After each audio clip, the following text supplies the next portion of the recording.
Entonces, pongo a cargo a Leo para que empiece la clase, para que obviamente todo vaya bien. ¿Listo? Te doy el pase, Leo. Muchas gracias, Leo. ¿Qué tal, doctores? ¿Cómo están? Muy buenas noches. Espero que estén bastante bien. Sé que es un poquito tarde, pero vamos a luchar y aún así el tiempo al máximo. Ustedes ya pasan a un ciclo un poco más interesante, en el cual van a haber cursos un poco más, bueno, con un enfoque un poco más clínico en realidad. Hay un montón de información la cual ustedes tienen que poder manejar y lo mejor que se podría hacer es que comprendan lo que están viendo y no solamente que memoricen. Así que en Bioca, yo junto a ustedes voy a centrarme en que ustedes puedan entender la importancia de cada uno de los conceptos que estamos viendo. Y bueno, hoy día tenemos como clase modelo, el tema de estructura y plegamiento, ojo, plegamiento de las proteínas. Es la parte uno porque evidentemente si yo quisiera tocar todo el tema, tardaría horas y horas porque es un montón de información con un montón de aplicación clínica. Hoy haremos una pequeña muestra de todo lo que podríamos comentar. Arranqué con una pregunta, ¿no? Ahí puse, ¿es importante el plegamiento en las proteínas? Y puse sí, que reaccionen con like, y un no, que reaccionen con corazón. Ahí ya vamos viendo quiénes van participando. Aquí está Adrián y Adriana. Perfecto. Jóvenes, para poder iniciar, quiero que partamos con situaciones de la vida real. Les voy a poner dos escenarios, interesantes en realidad. Imagínate que es el año 1980, 70, etcétera, por allí, y eres por así decirlo, una persona que vive en Reino Unido, ¿ok? A las afueras. Eres un campesino, por así decirlo. Y cierto día tú te despiertas, sales, abres la puerta, sales y ves algo peculiar. ¿Qué cosa? Observas que las vacas están que se comportan de manera distinta. Las ves caerse, las ves tropezar, las ves un poco más agresivas y evidentemente actúan extraño. Pasan los días y esas acciones incrementan, al punto que las vacas mueren. Al tiempo, las vacas mueren. Y es algo extraño, porque las vacas estaban pues en un completo buen estado. Te planteo un segundo escenario. Hay un adulto mayor, podría ser tu abuelo, tu abuela, tu bisabuelo, etcétera, y comienzas a notar que este tiene cambios en sus acciones, cambios en el ánimo, y lo más peculiar es que percatas que ha comenzado a olvidar cosas. Pero olvidar cosas las cuales ocurren hace muy poco tiempo. Se olvidan dónde dejaron las llaves, se olvidan el nombre de personas que acaban de poder conocer, comienzan a olvidar cosas al punto que eso comienza a afectar lo que vendría a ser su día a día. Doctores, lo que les acabo de describir son dos enfermedades en particular, las cuales están centradas justamente en lo que es el incorrecto plegamiento de las proteínas. Así que, doctores, la primera pregunta para todos ustedes vendría a ser, la enfermedad del lado izquierdo, ¿cuál vendría a ser? Pueden poner el nombre técnico o el nombre más conocido. A ver, doctores, ¿cuál es el nombre? Cuento 5 y escribo. Estamos en vacas, en Reino Unido, tienen acciones extrañas, particulares en realidad. Uno, 2, 3, 4, 5. Y doctores, la enfermedad que estamos frente aquí vendría a ser la famosa encefalopatía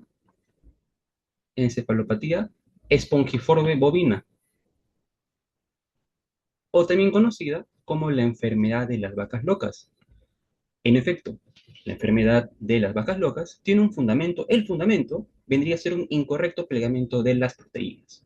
Vamos a ver un poco más adelante cuáles son las que están mal plegadas. Pero desde ya te puedo comentar que todo se centra en que están mal plegadas ciertas proteínas y están que se acumulan. Y la segunda enfermedad, doctores, la que he descrito aquí en el lado derecho, perfecto, Adrián, vendría a ser la famosa, bastante frecuente en realidad, enfermedad de Alzheimer. Te chismeo algo, te cuento algo así, pero interesante. La enfermedad de Alzheimer está asociado a muchos factores en realidad. Y sabes, hay justo un gen el cual se expresa en las personas que tienen síndrome de Down, o sea, la trisomía.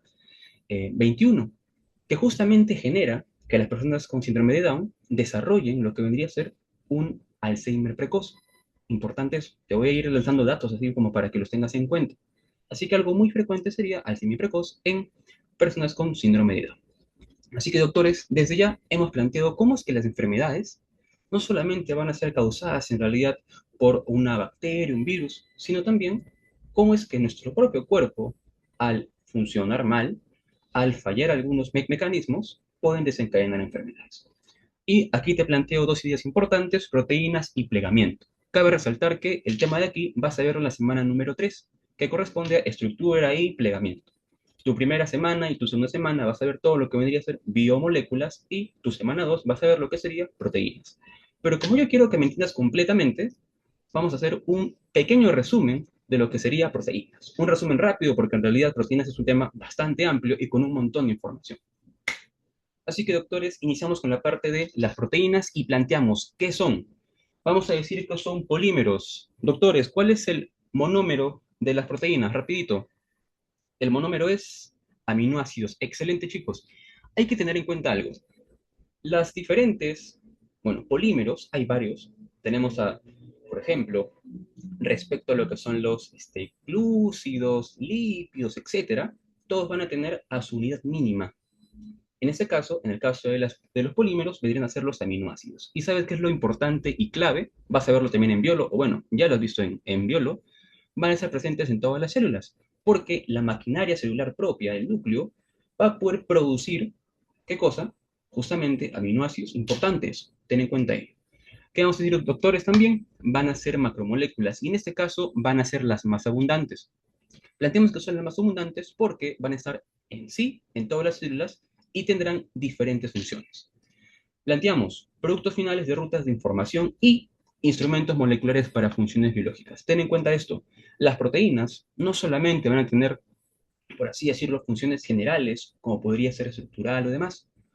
El solo hecho de la presencia, ojo, de la presencia de ciertas proteínas en cierto medio va a ser información. Es a eso lo que se refiere con rutas de información clave. ¿Ah? Ten en cuenta eso. Las proteínas, su sola presencia va a ser información que el cuerpo va a poder discernir. Vas a ver un poco más adelante en fisiopato, cómo es que la presencia de ciertos componentes van a hacer que nuestra función, que nuestro cuerpo libere ya sea ciertas hormonas o tenga alguna opción de liberar compuestos inmunes, etc. Importante. Cuando comentamos acerca de lo que son las macromoléculas, doctores, tenemos varias, ¿cierto? Así como tenemos a las proteínas, tenemos a los glúcidos, tenemos a los lípidos, tenemos a los ácidos nucleicos también. Perfecto. Doctores, algo importante. Hemos planteado que las macromoléculas en biología van a estar formadas por lo que son los bioelementos. El famoso CHOMPS, ¿no? Carbono, hidrógeno, oxígeno, nitrógeno y azufre. Hay algo interesante y es que en las proteínas va a estar solamente el CHONS, donde va a resaltarse aquí en doctores el nitrógeno. Ten en cuenta esto. Toda proteína tiene un componente importante de lo que vendría a ser nitrógeno. ¿En qué porcentaje? En lo que vendría a ser el 16%. ¿Por qué? Vamos a ver un poco más adelante, justamente en esta misma diapo, que los aminoácidos tienen sí o sí un componente de nitrógeno. Así que vamos a plantear que por cada 6,25 gramos de proteína, vamos a tener 1 gramo de nitrógeno. Importante esto. Comentamos también el aspecto de los niveles de organización. Las proteínas hemos planteado justamente que son aquella unión de monómeros, que son los aminoácidos. Estos van a comenzar a unirse y van a establecer estructuras, las cuales van a ir desde una estructura que sería primaria hasta una estructura la cual será cuaternaria, primaria, secundaria, terciaria y cuaternaria. Ten en cuenta algo, la estructura que van a ir adquiriendo va a ser las más complejas. Y en ese contexto, la complejidad va a ir de la mano con lo que vendría a ser función. ¿Qué quiere decir esto? Que la proteína, si bien está conformada por diferentes aminoácidos y hemos comentado que las proteínas tienen diferentes funciones, no van a ser funcionales hasta que adquieran una estructura compleja, por lo menos de un nivel terciario. Importante eso. Vamos a comentar respecto a cómo es que se van a formar las estructuras de cada uno de los niveles y qué los caracteriza. Doctores, importantísimo por aquí, tenemos una imagen la cual nos permite observar una proteína, ¿no? O un intento de esta. Tenemos glicina, glicina, glicina, glicina, que son diferentes tipos de aminoácidos, bueno, que son aminoácidos, y están todos conectados. ¿Qué tenemos que sí o sí resaltar? Lo que está aquí. Me dicen peptide bond. ¿A qué se referencia eso? Al famoso enlace peptídico. Doctores, rápidamente, para que sigan en su puntito de participación. Si yo digo proteína, planteamos enlace peptídico. Doctores, ¿y los glúcidos? ¿Qué enlace va a unir a sus monómeros? Perfecto, glucosídico, excelente. En el caso de los lípidos, doctores, ¿cuál va a ser el enlace que va a unir a sus componentes, a sus monómeros? Cuento 3, 3, 2, 1, excelente. Y finalmente, los ácidos nucleicos sería el fosfodiéster. Muy bien, Adrián, te veo ahí, pero recontra participativo. Excelente, doctores. Ahora sí, planteamos la siguiente idea. Dijimos, proteínas conformadas por diferentes aminoácidos, que van a ser nuestros monómeros de proteína. Importante resaltar, si veo la estructura de un aminoácido, va a estar formada en base a lo que vendría a ser un grupo amino, un grupo carboxilo, nuestro hidrógeno y finalmente un grupo R, o también llamado cadena lateral. Ten en cuenta esto. Los aminoácidos van a ser más de 100. ¿Ok? Importante esto. Van a ser más de 100. ¿Y qué los va a poder diferenciar? Justamente lo que vendría a ser el grupo R. El grupo R va a diferenciar a tus diferentes tipos de aminoácidos. ¿Qué tenemos que sí o sí comentar aquí? Que de estos aminoácidos, doctores, solamente 20 vamos a darles una mayor relevancia, porque vamos a plantearlos como los aminoácidos esenciales. ¿Cuál será la diferencia principal entre los aminoácidos esenciales y todos los demás? Al toque, pregunto y me ponen sí o no. Doctores, ¿el ser humano puede producir los aminoácidos esenciales? ¿Sí o no? En el chat, así, rapidito. No, excelente. Justamente, nosotros, para poder obtener los aminoácidos esenciales, lo que tenemos que hacer es algo bastante sencillo, dieta. Tenemos que comerlos. Doctores, importante. Vamos a ver el tema de aminoácidos para la semana 2. Ahora es un pequeño resumen en realidad.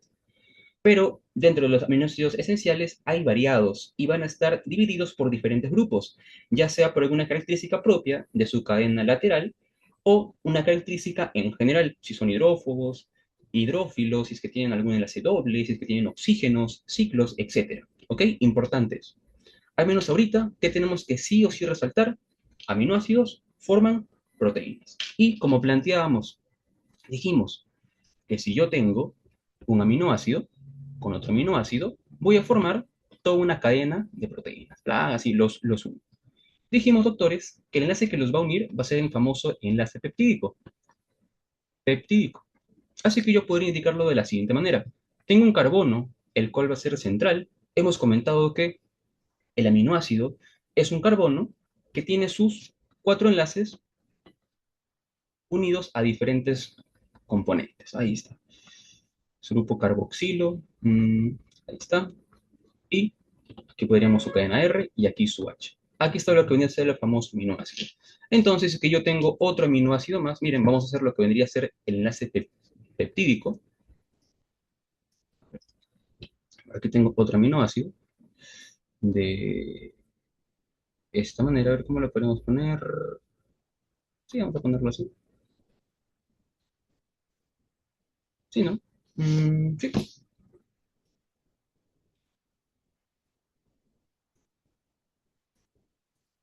Y aquí le ponemos aquí sería su nitrógeno. Ponerlo más- Aquí sería su hidrógeno.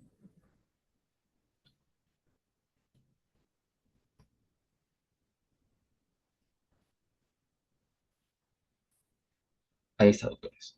Ahora, lo importante, el enlace peptídico, y quiero que ustedes respondan esto de manera bastante rápida, va a formarse justamente entre estos dos componentes, un OH y un H. Y cuando se forma lo que es el enlace peptídico, va a liberarse, ¿qué cosa? Una molécula de agua. Observamos la siguiente idea. Vamos a conectar finalmente lo que es el carbono y el nitrógeno mediante un enlace. ¿Ok? Esta idea es relevante. ¿Por qué? Porque, doctores, si yo les preguntara a ustedes, ¿qué tipo de enlace es el peptídico respecto a su característica? Y les doy dos opciones. ¿Es un enlace de tipo covalente o un enlace tipo iónico? ¿Qué tipo de enlace vendría a ser? Excelente, es un enlace covalente. Y ten en cuenta esto, tú que ya llevas el curso de química, sabes que los enlaces van a tener diferentes características. Y justamente cuando yo hago referencia al aspecto de fuerza, al aspecto de capacidad de poder resistir agentes externos, el enlace covalente en comparación con el enlace iónico va a ser más fuerte. Entonces estamos frente a un enlace fuerte, el cual para que se rompa va a requerir bastante energía. Ten en cuenta eso porque va a ser relevante para un poco más adelante. Doctores, hemos comentado hasta este punto que proteínas formadas por aminoácidos, hay más de 100 tipos, pero de estos 100, lo más importantes van a ser un total de 20 que son los esenciales porque los tengo que adquirir en base a la dieta. Pero si yo tengo un aminoácido y quiero pasar a una proteína, ¿cuáles son mis requisitos? Algo bastante simple. Cuando yo tengo a mis aminoácidos, hemos visto, ¿no? Formamos una cadena, pero previamente los aminoácidos vamos a establecerlos en base a rangos. Dos rangos importantes, doctores, 20 y 50. Diremos que cuando yo sobrepaso un total de 50 aminoácidos, lo podré llamar como proteína. 50 aminoácidos. A partir de una cadena de 50 aminoácidos será una proteína. Y aquí sí va a ser un poco más variable en realidad. Ponen 12, ponen 20, pero evidentemente un solo aminoácido es un aminoácido ya. Pero si yo comienzo a juntar aminoácidos hasta 12 o hasta 20, los llamaré oligopéptidos. Y por encima de 20 o por encima de 12, de acuerdo a lo que sería la diferente literatura que ustedes puedan evidenciar, serían como tal ya los péptidos. ¿Ok, doctores? Importantísimo eso. Tienen que manejar ese concepto. No toda cadena de aminoácidos es una proteína, solamente a partir de una gran cantidad de aminoácidos que estén juntos. Listo, doctores. Ahora, las proteínas, evidentemente, para que entendamos la manera en la cual estas van a poder plegarse, requiere que comprendamos la clasificación de estas. Y doctores, importantísimo esto, yo tendré un total de tres clasificaciones. ¿Ok? Tres. Una centrada principalmente en lo que vendría a ser un tema de organización, primaria, secundaria, terciaria, cuaternaria. Otra enfocada en lo que sería el tema funcional. Y finalmente, una establecida en lo que es la composición química. Porque sí, hemos dicho que las proteínas son formadas por aminoácidos, pero habrá la posibilidad que yo a esos aminoácidos les agregue otros grupos, que son los grupos prostéticos. Doctores, aquí se estableció entonces, arrancamos con lo que vendría a ser la clasificación de las proteínas. A ver, esto de aquí lo quiero achicar un poquito. Ya. Doctores, decimos entonces, según lo que vendría a ser nuestro nivel estructural, y ten en cuenta esto, yo te planteé desde un inicio, si bien yo tomaba aminoácido, aminoácido, aminoácido, y los tengo como una cadena bastante larga, idealmente más de 50 aminoácidos para formar lo que es una proteína, la cadena por sí sola no va a ser funcional. ¿Ok? Solamente es un conjunto de aminoácidos, y sí, tengo más de 100 tipos, sí, tengo más de 20 tipos, pero no es funcional. Están conectadas con enlaces peptídicos, es cierto, pero no va a ser funcional. Va a ser netamente un precursor. ¿De qué? De estructuras mucho más complejas que van a ser justamente las funcionales. Y aquí se puede evidenciar, tenemos a los aminoácidos dispuestos a manera de una cadenita, lisinas, leucinas, valinas, alaninas, cistidas, histidinas, etcétera. Tenemos bastantes, pero no tienen ninguna capacidad funcional. ¿Saben qué va a ser lo importante de esto? Cuando comienzan lo que es un pequeño plegamiento. Cuando pasamos a la estructura secundaria, la famosa alfa hélice, y como se puede observar, doctores, aquí, vemos que la disposición vendría a ser a manera de tirabuzón, ¿cierto? Como si fuera un fideo tipo tornillo, ¿no? Ahí está. Esa que se forma a establecer una estructura tipo alfa hélice.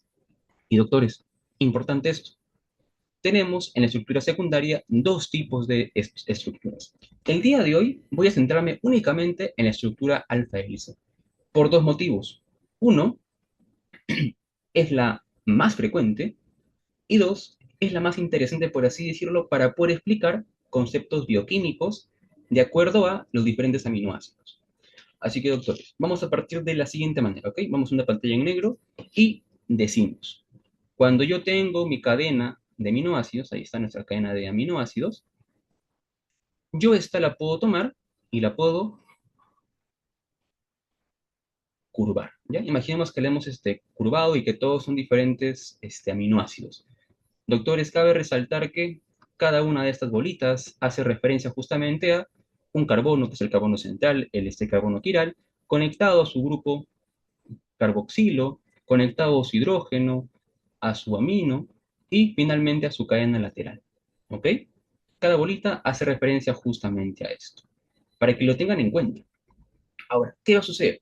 Evidentemente, la estructura planteada como alfa hélice es una estructura en comparación más compleja, en comparación más compactada, porque ten en cuenta esto, las proteínas son de una gran cantidad de aminoácidos, así, estructuras pero larguísimas, y digamos que estarían abarcando una gran distancia. Entonces, ¿qué tenemos que hacer? Tenemos que compactarlas para que puedan entrar de manera mucho más sencilla en un solo espacio. La estructura alfa hélice, doctores, justamente como lo hice, vendría a ser una hélice alfa con ciertas características. La primera, vamos a decir que la forma en la cual va a establecerte esta hélice alfa es mediante enlaces. Enlaces característicos, llamados los famosos puentes de hidrógeno. Así es, doctores. Los puentes de hidrógeno van a aparecer y van a unir a los diferentes aminoácidos para poder darle esa estructura de carácter espiral. ¿Qué tenemos que sí o sí resaltar? Que los puentes de hidrógeno no es que aparezcan por sí solos y que aparezcan en cualquier orden, no. Van a estar establecidos cada cuatro aminoácidos.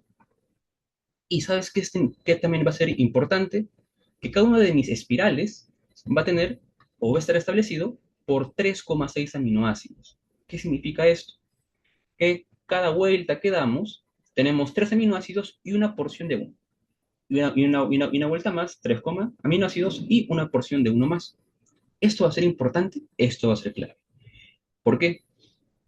Vayamos a un enfoque de cómo es que se va a aplicar los conocimientos respecto a los aminoácidos frente a lo que vendría a ser nuestra alfa hélice. Porque ten en cuenta, estamos tomando aminoácidos y estamos que los compactamos de manera espiral. Va a ser relevante justamente esto que está aquí. El grupo lateral. Si yo tengo muy diferentes aminoácidos, van a estar establecidos de esta manera, ¿no? Tengo aquí otro aminoácido, por aquí otro más, por aquí otro más, por aquí otro más, por aquí otro más, por aquí otro más, y así. Te hago una pregunta para que razone, doctor. Esto de aquí es importantísimo. Doctor, la cadena lateral que hemos descrito, que es muy variable, que es muy particular, que varía de cada uno de los aminoácidos y aminoácido, y que permite diferenciar a los aminoácidos, te pregunto, ¿a dónde crees que apuntará la cadena lateral? ¿Estará hacia el centro de la espiral, hacia el centro de la espiral, o va a estar hacia afuera de la espiral? Hacia afuera. Muy bien, justamente eso va a ser importante. ¿Por qué? Idea clave. Sucede que algunas cadenas laterales son bastante voluminosas. Algunas cadenas laterales cuentan con ciclos, lo que haría que la estructura alfa hélice fuera inestable. Si es que apuntaran hacia adentro, tendríamos aquí un montón de estructuras y sería imposible que se pudiera compactar. Así que apuntan en la dirección de afuera. Pero ten en cuenta algo. Algunas cadenas laterales contarán con grupos OH, contarán con enlaces dobles. ¿Esto sabes por qué va a ser importante? Justamente por mis puentes de hidrógeno. Mis puentes de hidrógeno van a formarse entre los carbonos y nitrógenos de cada uno de nuestros aminoácidos. Y si yo tengo aminoácidos con cadena lateral, los cuales compitan con los puentes de hidrógeno, ¿qué va a pasar? Estructura inestable. Te estoy dando una pequeña pizca de la importancia, ten en cuenta esto, doctor. Van a preguntarte ideas muy importantes en cuanto a bioca y van a querer que tú razones de esta forma. Digas, ok, ¿quién podría competir para poder formar enlaces? ¿Hacia qué dirección va a estar apuntando? Etcétera. Hay mucho más que comentar respecto a las alfa hélices, hay mucho más. Pero te doy este pequeño alcance para que lo tengas en cuenta. Doctores, así como tenemos alfa hélice, también tenemos lo que son las hojas beta. Ok, son un poco más particulares, vamos a verlas de manera mucho más extensa durante lo que vendría a ser el ciclo regular. Importante esto, las estructuras terciarias. ¿Y sabes qué? Esto me parece muy interesante. Yo tengo mi estructura secundaria, que es una alfa hélice, pero ¿cómo voy a conseguir que esta alfa hélice se curve? Porque justamente aquí se observa eso, ¿no? Tengo mi estructura terciaria, se está curvando, está que tiene un giro. ¿Cómo se da esto? Y la respuesta es particular e interesante. Los puentes disulfuro. Aquí tenés una pequeña pepita. Los puentes disulfuro van a formarse entre aminoácidos en específico, las famosas cisteínas, entre cisteína y cisteína. Y justamente lo dice el nombre, puente disulfuro. Quiero que te imagines la siguiente idea. Tenemos una estructura alfa de esta manera, ¿ok? Y contamos con lo que vendría a ser las cisteínas. La cisteína es un aminoácido, evidentemente, que tiene su estructura dispuesta de la siguiente manera, ¿no? Su grupo carboxilo, su hidrógeno y sulfitito, por aquí su NH2, pero su cadena lateral sería de estas características. Aquí sería un C2 y un SH, básicamente, ¿no?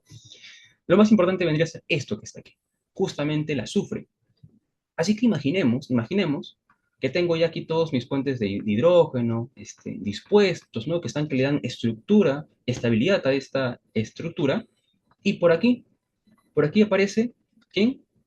Se nos fue. Otra vez. No importa. Volvemos a escribir. Lo malo de las pantallas negras es que se eliminan completamente. Nuevamente, doctores, ahí están.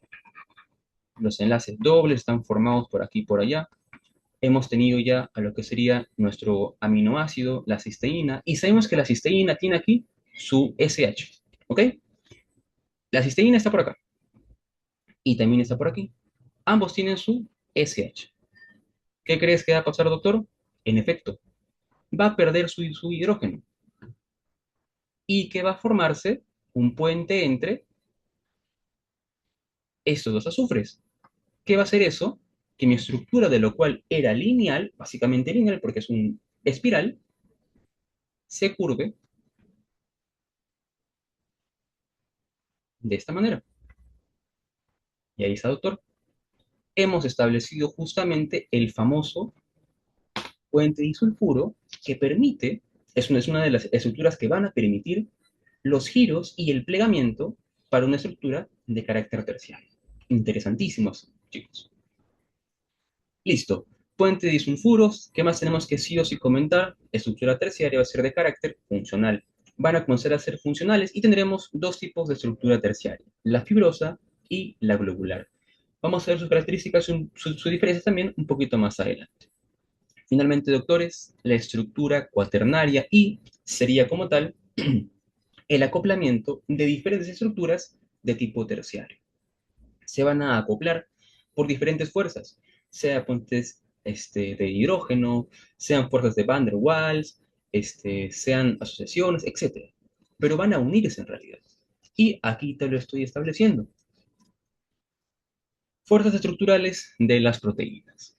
a enlaces iónicos, enlaces covalentes, puentes disulfuro, interacciones hidrofóbicas, etc., etc., van a conseguir que nuestra estructura, que nuestra proteína, comience a compactarse. Importante y claro. Doctores, seguimos con lo que vendría a ser la clasificación. ¿Por qué? Porque para poder conocer lo que es el plegamiento, tenemos que sí o sí saber cómo se clasifica. Doctores, como planteamos, la composición química también va a ser una forma en la cual yo voy a poder clasificar a mis proteínas. Y tendré dos tipos. Las proteínas simples, que serán únicamente conformados por aminoácidos. Solamente son aminoácidos y nada más. Y luego tendremos a las conjugadas, que justamente resaltamos lo que sería el concepto del grupo prostético. El grupo prostético va a ser como tal otra macromolécula, una porción de esta, que va a unirse, que va a acoplarse a toda nuestra proteína para darle una característica en especial. Doctores, aquí tenemos un gran conjunto de proteínas, las cuales justamente cuentan con grupos prostéticos. Así que lanzaría por aquí un par de preguntitas, bastante sencillas en realidad. A ver, doctores, si yo les planteo la consulta respecto a lo que es la insulina, ¿cuál es la función de la insulina? Rápidamente, pregunta sencilla. Recuerden, chicos, ganan sus puntitos. Regular la glucosa. ¿De qué forma? Porque tengo también al glucagón, ¿no? Que también regula la glucosa en sangre. ¿De qué se encarga? Más específicos, doctores. ¿Qué hace? ¿Qué hace? Ingresa, saca, hace que las células, perfecto. Justamente esa vendría a ser la idea en general, ¿no? Va a facilitar lo que vendría a ser el ingreso de glucosa a las células en general, ¿ok? En general. Listo. ¿Qué más podríamos comentar, doctores? Por ejemplo, si yo les consulto respecto a lo que vendría a ser las globulinas, las globulinas, doctores, ¿qué tipo de funciones tendrán? Tienen dos, ¿no? Una función respectiva a lo que es el transporte y una función de tipo inmune, con las famosas inmunoglobulinas. ¿Qué más? A la caseína, vitelina, histonas, netamente estructurales, la vitelina, por ejemplo, que va a formar, que va a establecer una estructura a partir de lo que vendría a ser la interacción entre lo que es el espermatozoide y el óvulo. También tenemos a la mioglobina, hemoglobina, respecto a lo que vendría a ser el almacenamiento, ya sea temporal o ya sea como función propia de lo que sería oxígeno, a los citocromos, clorofilas, etcétera. Vemos que todos estos van a ser ejemplos de qué? De proteínas conjugadas, conformadas por diferentes grupos prostéticos, sea ácido fosfórico, sean carbohidratos, sean ácidos nucleicos, establecidos como metales o incluso lípidos. Esto va a ser relevante definitivamente, porque vamos a ver que las estructuras o que las proteínas conjugadas van a tener una diversidad de funciones mucho más que solamente el aspecto estructural. Y justamente las estructuras conjugadas, las proteínas conjugadas, van a ser las que más te van a preguntar. ¿Ok? Eso va a ser importante. Según su conformación, doctores, tenemos dos tipos, las fibrosas y las globulales. Ten en cuenta algo, las fibrosas van a tener una función principalmente estructural, mientras que las globulares van a ser las más frecuentes y serán una función de transporte y almacén. Así que al ojo yo podría decir que, por ejemplo, la hemoglobina es una proteína desde el punto de vista de conformación globular, desde el punto de vista de composición química conjugada. Además, tenemos en cuenta que cuando planteábamos respecto al nivel estructural, las fibrosas y globulares eran nuestra estructura terciaria. ¿Ok? Importante comentarse. Y aquí se puede observar, doctores. Vemos por aquí de manera bastante clara una proteína globular, la famosa lisosima, y una fibrosa, que sería el colágeno. Sabemos que el colágeno es netamente o principalmente estructural. Entonces, nuevamente, doctores, planteamos la gran pregunta, la que les hice en un inicio, de si es importante o es importante el plegamiento en las proteínas. La respuesta evidentemente es sí, es clave, es sí, porque las proteínas Cuando se encuentran plegadas, cuando se encuentran en una estructura superior, sea terciaria o sea cuaternaria, tendrán función. Previamente, no la van a tener. Así que, ¿qué tan importante es el plegamiento? Es muy importante. Pero ¿saben qué es más importante solamente que el plegamiento? El correcto plegamiento. ¿Por qué? Porque las proteínas pueden plegarse, pero de manera inadecuada. Pueden plegarse, pero con errores. Y eso queremos evitarlo al máximo. Así que decimos cuáles van a ser los pasos. Doctores, vamos a ver justamente eso. Uy, ¿qué pasó acá? Bueno, para que comentemos de manera bastante rápida respecto a lo que habíamos planteado inicialmente, tenemos las dos enfermedades que planteamos. La enfermedad de Alzheimer y la encefalopatía espongiforme bovina. Doctores, yo les planteé, el fundamento vendría a ser un mal plegamiento, un incorrecto plegamiento de las proteínas. La pregunta va a ser, ¿cuáles son las proteínas que están mal plegadas? Vamos a ir a la enfermedad de Alzheimer inicialmente. Si yo veo la enfermedad de Alzheimer, vamos a tener dos proteínas las cuales se van a plegar mal. Una va a ser la proteína o el precursor de la proteína amiloide, que va a ser mi proteína la cual se encuentra en un buen estado. Te lo voy a resumir, porque el aspecto de Alzheimer vas a verlo de manera mucho más concreta y mucho más amplia cuando veas fisiopato o fisio incluso, y cuando ya veas neuro y demás. Vamos a tener en cuenta que la enfermedad de Alzheimer se centra en estas dos proteínas, la proteína beta amiloide y las proteínas tau. La proteína beta amiloide va a estar centrada en lo que vendría a ser una función estructural principalmente, mientras que las proteínas tau van a tener función de estabilización. Bajo esta idea, doctores, ¿qué sucede con las proteínas beta amiloide? Va a haber una anomalía a nivel justamente de los precursores. ¿Y qué va a hacer eso? Que a nivel, justo y se puede observar, de la porción transmembrana, se cinde, se lise, se corte, se rompa y se acumule aquí a nivel de lo que es la membrana celular, el beta amiloide. Pasó de ser una estructura alfa hélice, una estructura principalmente globular incluso, a convertirse a una estructura beta lámina, una estructura principalmente fibrosa en realidad. Y vemos cómo es que se van a compactar y van a almacenarse. Y sí, doctores, como yo les planteé, el fundamento va a ser un mal plegamiento, pero no solamente eso, mal plegamiento y acumulación de qué? De las proteínas mal plegadas. De igual manera con lo que vendría a ser las proteínas tau, aquí podemos observar, van a comenzar a escindirse y van a establecer que se pierda lo que vendría la estabilización de quién, justamente de las neuronas. Importante eso. Doctores, comentamos la siguiente idea.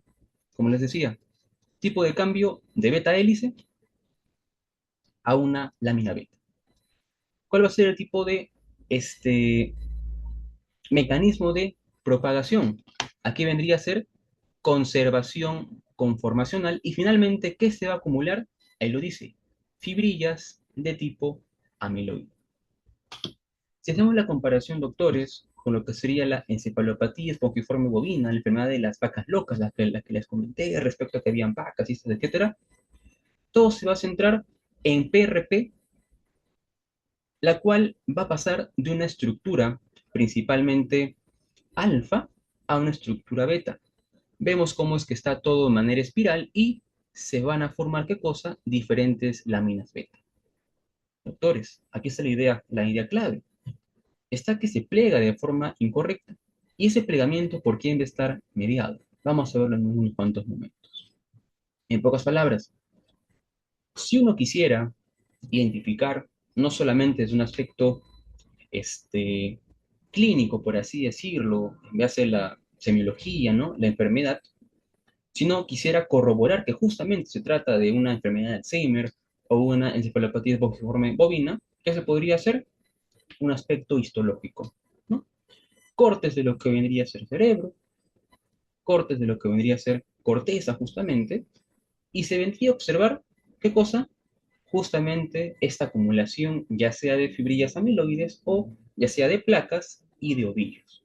Y sí, doctores, ustedes van a verlo mucho más adelante.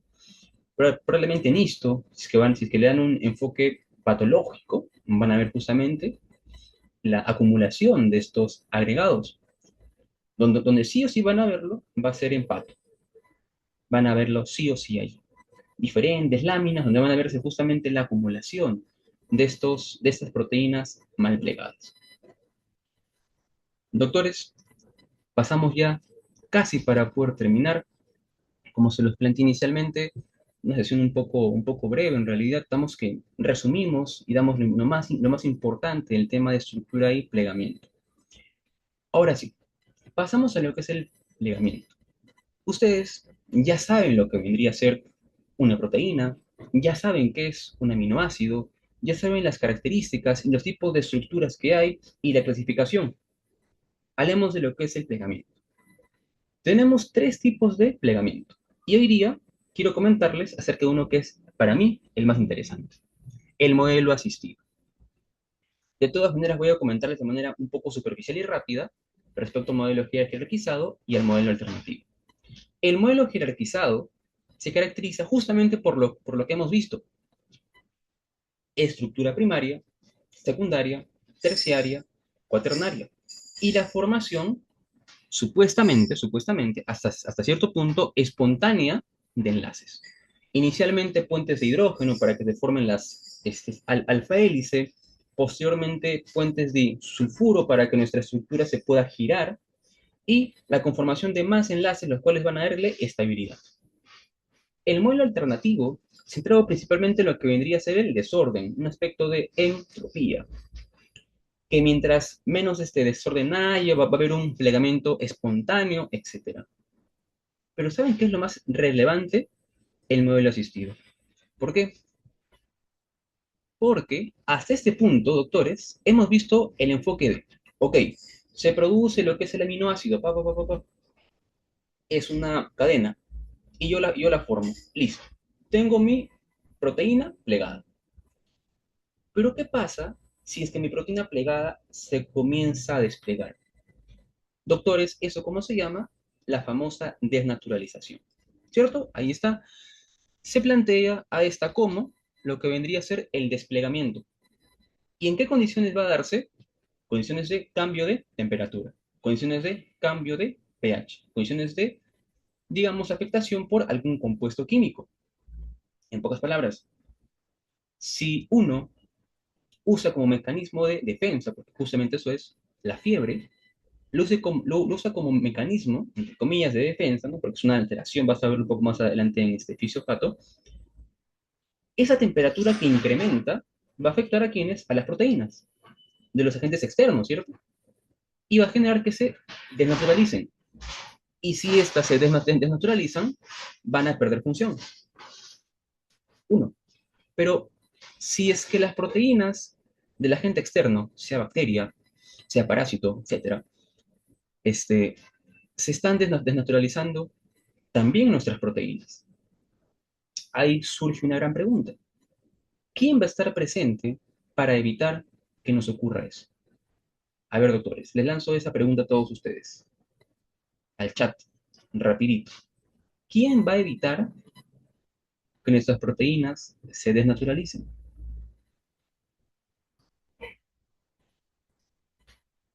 Me parece súper interesante, ¿no? Porque de igual forma, ¿no? Un cambio de pH, las bacterias, en todo caso, se podrían desnaturalizar, o el efecto perfecto, las chaperonas. Las proteínas chaperón, excelente, doctores, excelente. Muy bien, justamente. Las chaperonas van a ser las encargadas justamente de ello, tanto de lo que vendría a ser evitar el desplegamiento, así como lo que vendría a ser brindar un medio el cual, digamos que haga ideal lo que es el plegamiento. Tengan en cuenta esto. Las chaperonas son un grupo, son un subgrupo de una familia, las famosas HSP, que son en esencia, vamos a llamarlo así en español, las proteínas encargadas de resistir lo que vendría a ser cambios de temperatura. Vamos a ponerlo así de manera general. Las HSP van a ser diferentes, 70, 60, 90, 40, etcétera, y van a ser clasificadas de acuerdo a su peso molecular. Dentro de esas HSP tenemos dos, que son las más conocidas, las chaperonas y las chaperoninas. Ten en cuenta esto. Chaperona y chaperonina son dos cosas diferentes. Ambos forman parte de la familia de las proteínas reguladoras frente a lo que es un cambio en la temperatura, pero las dos no son lo mismo, ¿ok? Las chaperonas van a actuar principalmente hacia lo que vendría a ser las cadenas polipeptídicas y van a comenzar a plegarlas. Las chaperoninas son diferentes, tienen una estructura principalmente, como lo plantean aquí, de forma tubular hasta cierto punto, de forma circular, que tiene un microentorno. Aquí se ve, justamente esa es la idea clave, que genera un microentorno ¿para qué? Para que se puedan plegar las proteínas que se encuentran ya sea mal plegadas o ya sea parcialmente plegadas. Y doctores, ahí está lo que les estaba comentando. Apoyan al corto plegamiento de estructuras parcialmente plegadas o de estructuras que están mal plegadas. Como se los comenté, doctores, aquí se puede observar, tenemos una diversidad justamente de las HSP. Aquí lo puedes ver, chaperona, chaperona, chaperona, chaperonas, pero también que tenemos por ahí, por aquí tienen que estar las chaperoninas también, que son las HCP 60, si es que no me equivoco. Uy, no te han puesto aquí las HCP 60. Ah, no, sí, aquí están, ¿no? Aquí te han puesto chaperonas todos. No, aquí debe haber un error en lo que vendría a ser lo que es la traducción del inglés. Unas son las chaperonas y otras son las chaperoninas. Van a ser dos proteínas diferentes. Y tienen diferente ubicación, sea citoplasma, sea retículo endoplasmático, porque van a centrarse justamente de interactuar con proteínas, las cuales pueden estar mal pegadas. Doctores, me encantaría a mí comentarles muchísimo más. No obstante, esta ha sido una primera parte de lo que me diría ser el tema de plegamiento. De mi parte, para todos ustedes, tengo un pequeño regalo. No sé si ustedes usen Notion o no, pero ahí les estoy enviando al chat un pequeño link, ¿ok? Espero que sí lo puedan ver, un pequeño link, el cual en esencia vendría a ser un resumen, hasta la parte que hemos visto, del tema de estructura y plegamiento, que corresponde a la semana número 3. Voy a presentarles algo chiquito nomás, doctores, para que puedan ver justamente. Aquí está. Listo. Aquí se puede observar, doctores. Como sabrán, se va a iniciar lo que vendría a ser este ciclo regular. Y la intención con la Academia Purkinje es no solamente darles la clase y listo, sino que ustedes realmente puedan entender completamente toda la información. En Purkinje nos preocupamos por ello. Y les traemos, justamente, al menos en el curso de bioquímica, estos resúmenes, los cuales son de sus temas de ustedes, de sus mismos PPTs, de tal forma que están dispuestos para que ustedes puedan hacer o aplicar lo que vendría a ser una repetición espaciada también, ¿no? Diferentes temas establecidos en base a preguntas, cuál es el origen, todo está establecido, doctores, en base a diferentes preguntas. Pueden ver aquí, tenemos todos los temas, aquí están los primeros tres temas, tenemos de todos los temas, y aquí está el que les he podido compartir el día de hoy, doctores. Es la primera parte, y evidentemente todo el completo estará para todos ustedes en caso que se animen a poder inscribirse. ¿Ok? Está completamente abierto el link para que lo puedan tener ustedes. Y bueno, doctores, particularmente espero que les haya gustado mucho la explicación.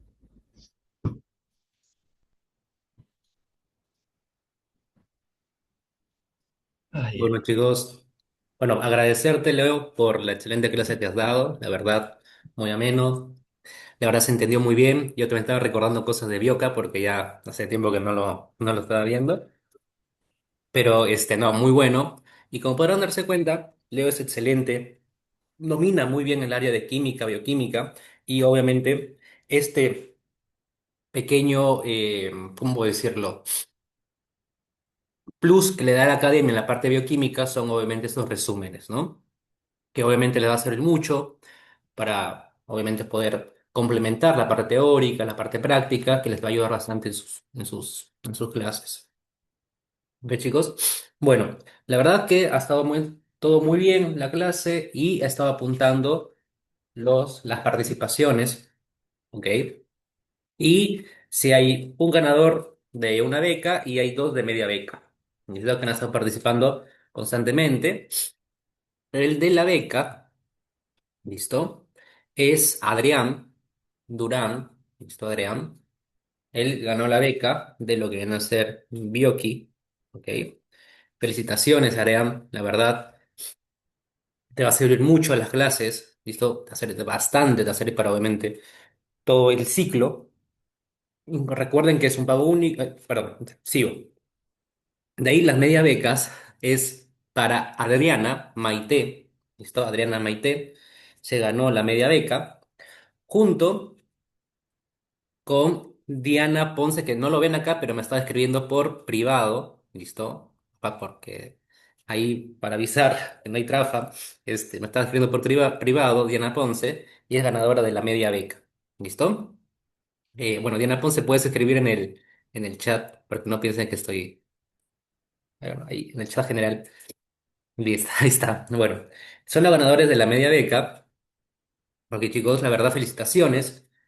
Como les dije, va a tener un acompañamiento 24/7 hasta que termine el ciclo. Incluye todo, como pueden ver, hasta resúmenes. Y la verdad, somos una academia que no solamente es full enseñanza, obviamente que es la parte fundamental, pero también la acompañamos en el proceso, ¿no? Que es la parte también importante. Capaz un 80% enseñanza, pero también un 20% acompañamiento. Cualquier cosa también nos pueden avisar, ¿listo? Académico, dudas existenciales que puedan tener. Y hemos pasado todos por esas dudas existenciales. Como persona he pasado varias veces de dejo la carrera, no dejo la carrera, pero bueno, son delirios que te pasa por momento el estrés y cosas que nosotros te podemos aconsejar. ¿Listo? Bueno, chicos, les decía, los que quieren información, me escriben. Ah, bueno, los que ganaron la beca y media beca, me escriben, ¿ok? Para darle toda la información. Y bueno, con eso también los que también quieren unirse a la academia por la clase, también pueden hacerlo escribiéndome. ¿Listo? Cualquier duda, cualquier consulta, igual.